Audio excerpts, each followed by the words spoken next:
Today I'm going to be showing you how to move your steering wheel to however you like it.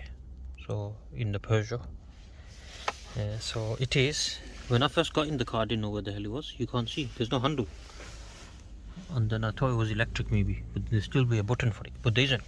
So it's right underneath here, this tool sheet here.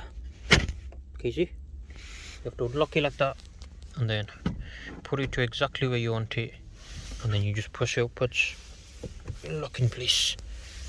It's pretty smart but also very hidden. So okay, see right there, very hidden. So if you don't know, if you're looking for it, you're not gonna find it, you know, because it did take me a while to figure out where the hell I'm touching. So where the hell was my steering wheel before? Here? No, a bit lower. Yeah.